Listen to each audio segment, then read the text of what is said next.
मेरा बच्चा मेरे मौला का आज़ादार बने, मेरा बच्चा मेरे मौला का आज़ादार बने, मेरा बच्चा मेरे मौला का आज़ादार बने।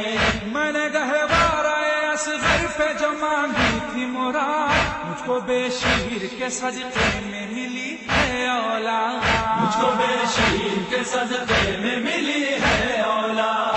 काश ये पैरवे अब्बास आज़म बहार बने, मेरा बच्चा मेरे मौला का आज़ादार बने, मेरा बच्चा मेरे मौला का आज़ादार बने। मैं जवां होता रहा, माँ दुआ करती रही, माँ दुआ करती रही, मैं जवां होता रहा।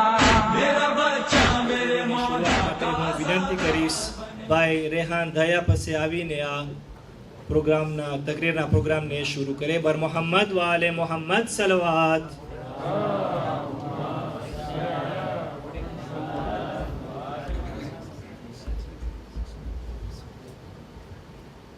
أعوذ بالله من الشيطان الرجيم بسم الله الرحمن الرحيم الحمد لله رب العالمين الصلاة والسلام على أشرف الأنبياء والمرسلين رحمة للعالمين بالقاسم محمد صلوات.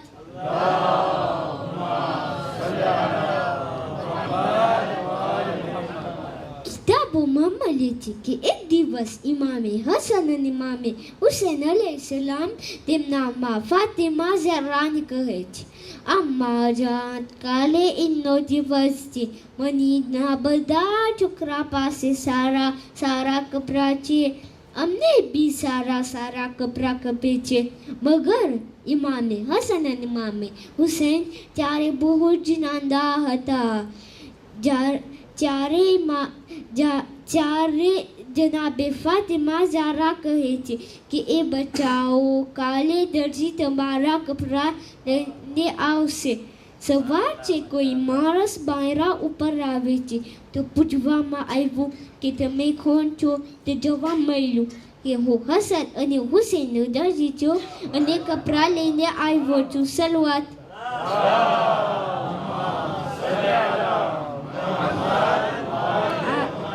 આ દરજી કોણ છે? તે જન્નતના સૌથી મોટા ફરિશ્તા જિબ્રીલ છે. જિબ્રીલ જન્નતથી દોરા કપડા લઈને આવ્યા હતા. જ્યારે ઇમામે હસન અલૈહિસ્સલામ અને ઇમામે હુસૈન અલૈહિસ્સલામ જોયા તો ફરમાવ્યા કે એ અમ્મા અમને રંગવાળા કપડાં ખપે છે.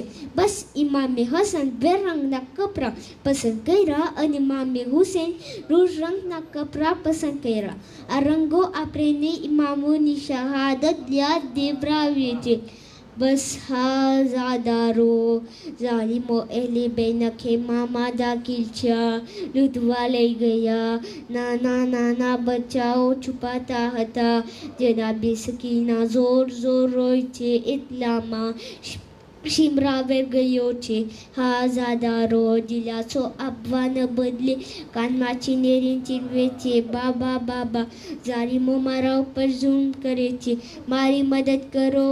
અલા લાનતુલ્લાહ અલલ કૌમી ઝાલિમીન ઇન્ના લિલ્લાહિ વ ઇન્ના ઇલૈહિ રાજીઉન.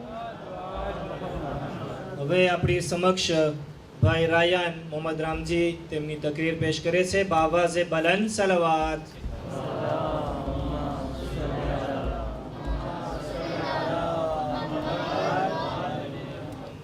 أعوذ بالله من الشيطان الرجيم بسم الله الرحمن الرحيم صلى الله عليك يا مولاي أبا عبد الله صلى الله عليك يا ابن رسول الله وعلى مستشهدنا معك يا ليتني كنت معكم فافوزوا فوزا عظيما. صلوات.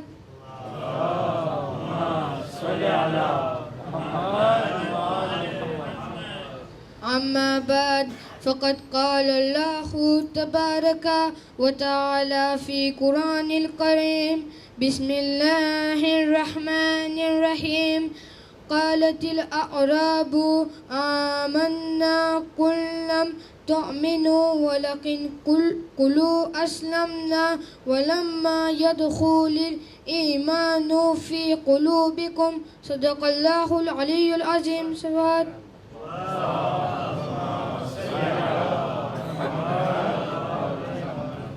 મારા મોહતરમ માવિત્રો, અસ્સલામુ અલૈકુમ વરહમતુલ્લાહિ વબરકાતુહ. અલ્લાહ સુબ્હાનહુ વ તઆલાની પાક કિતાબ કુરાન શરીફમાં 114 સૂરા છે અને દરેક સૂરાનું એક અલગ અલગ નામ છે. જેમ કે સૌ પ્રથમ સૂરાનું નામ અલ ફાતિહા છે, જેનો અર્થ થાય છે ઉવેર્ચ્યોર. એ જ પ્રમાણે બીજો સૂરો છે અલ બકરા, યાની ગાય અથવા લવાશ. જે મુબારક આયતની આપની સામે હમણાં તિલાવત થાય તે સૂરો હુજુરાતની 14 નંબરની આયત હતી. અલ હુજુરાત કુરાનનું 59 નંબરનો સૂરો છે અને તેનો અર્થ થાય છે કોટરીઓ રૂમ અથવા લેશમ્બ. તે શબ્દ તે જ સૂરાની 6થી આયતમાંથી લેવામાં આવ્યો છે. જે આ સૂરાનું ચિત્ર થયું અને યાદ કરે કે હઝરત પયગંબર ઇસ્લામની દરેક બીબી ઉમ્મુલ મોમિનીનનું રહેવા માટે એક જુદું જુદું રૂમ હતું. સરવાર.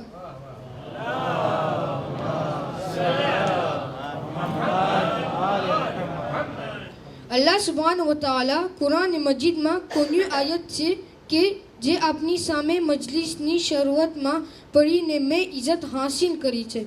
તેમાં ફરમાવે છે કે અરબો કહે છે કે અમે ઈમાન લાવ્યા છે. એ રસૂલ, તેમને જવાબમાં તું કહી આપ કે તમે ઈમાન નથી લાવ્યા, બલકે તમે એમ કહો કે અમે ઇસ્લામ લાવ્યા છે. કારણ કે ઈમાન તો હજી તમારા દિલ અંદર સુધી પહોંચ્યું નથી.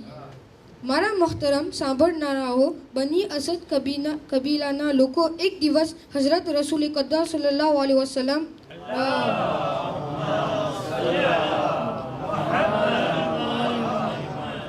પાસે આવ્યા, કારણ કે તેમની ત્યાં ગરીબી વધારે હતી. એવી બીજી કાંઈ મદદ નસીબ થાય તે લોકોએ જાહેર કહ્યું કે યા નબી અલ્લાહ, અમો તમારા પણ ઈમાન લાવ્યા છે, અમે મોમિન ઈમાનદાર લોકો છે.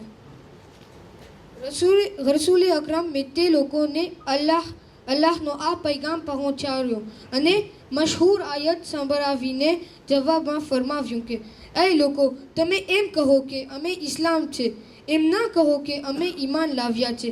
કારણ કે ઈમાન તમારા દિલ અંદરમાં હંજીર સુધી પહોંચ્યું નથી. ઈમાન તમારા જબાનથી દિલ સુધી ઉતર્યું નથી. સરવાર.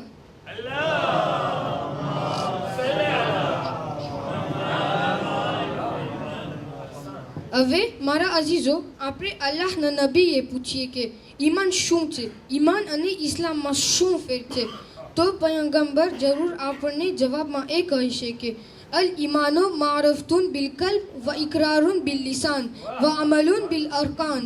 યાની કે પોતાના દિલ સમજવું અને પોતાના જીભ કબૂલ કરવું અને પોતાના શરીરના ભાગથી અમલ કરવું, તેને ઈમાન કહેવાય છે. તો હવે ઇસ્લામ કઈ ચીજનું નામ છે?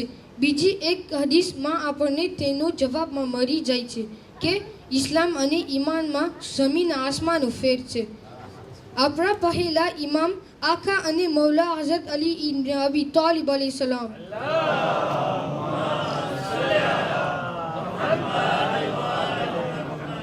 કહે છે કે મને હઝરત રસૂલ ખુદામે એક દિવસ ફરમાવ્યું કે આય અલી, તમે લખો.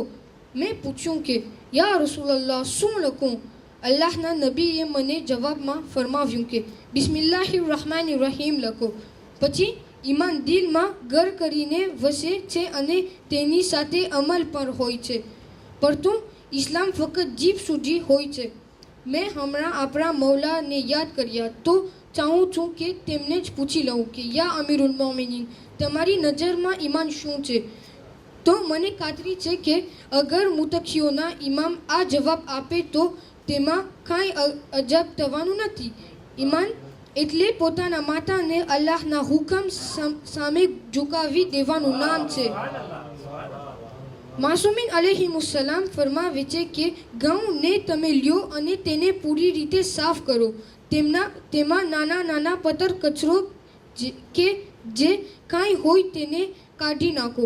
પછી તેમાં જીરો લોટ બનાવો કે તેમાંથી તમને સુગંધ આવશે.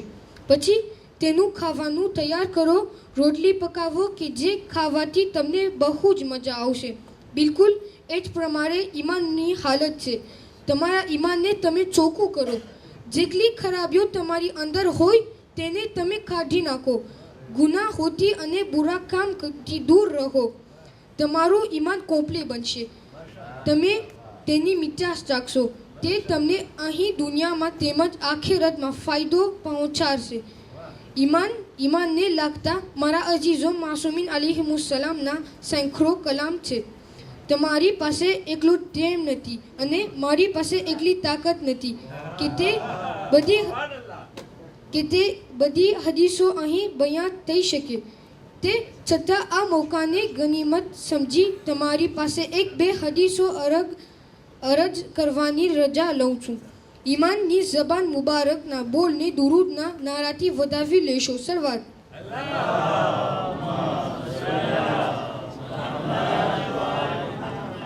હઝરત ફરમાવે છે સૌથી અફઝલ બહેતર ઈમાન તે છે કે જ્યારે તમે કોઈ સાથે મોહબ્બત કરો તો ફક્ત ખુદા માટે કરો. તેમાં તમારું પોતાનું કોઈ આંતર ના હોય.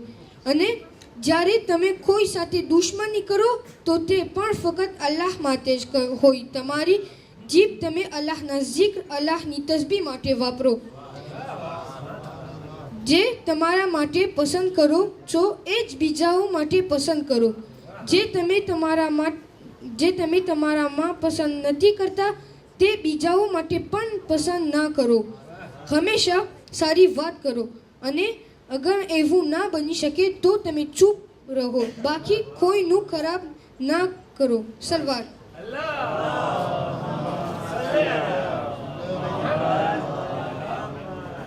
અઝાદારો જ્યારે જનાબે ઝૈનબ અલૈહિસ્સલામને સમાચાર મળ્યા કે હબીબ નામનું એક માણસ તેમના ભાઈ હુસૈન અલૈહિસ્સલામની મદદ માટે કૂફાથી દોડીને આવ્યા. જનાબે ઝૈનબ અલૈહિસ્સલામે જનાબે ફીઝાને ફરમાવ્યું કે તમે તપાસ કરો કે આ કોણ હબીબ છે. જનાબે ફીઝાએ જવાબ આપ્યો કે શહાઝાદી તમારા ભાઈ હુસૈન નાનપણના દોસ્ત હબીબ આવ્યા છે. જનાબે ઝૈનબે કહ્યું કે આય અમા ફીઝા જાઓ અને હબીબને મારા દોસ્ત હબીબ આવ્યા છે. જનાબે ઝૈનબે કહ્યું કે આય અમા ફીઝા જાઓ અને હબીબને મારા સલામ પહોંચાડો અને મારા તરફથી તેમનો શુક્રિયા અદા કરો.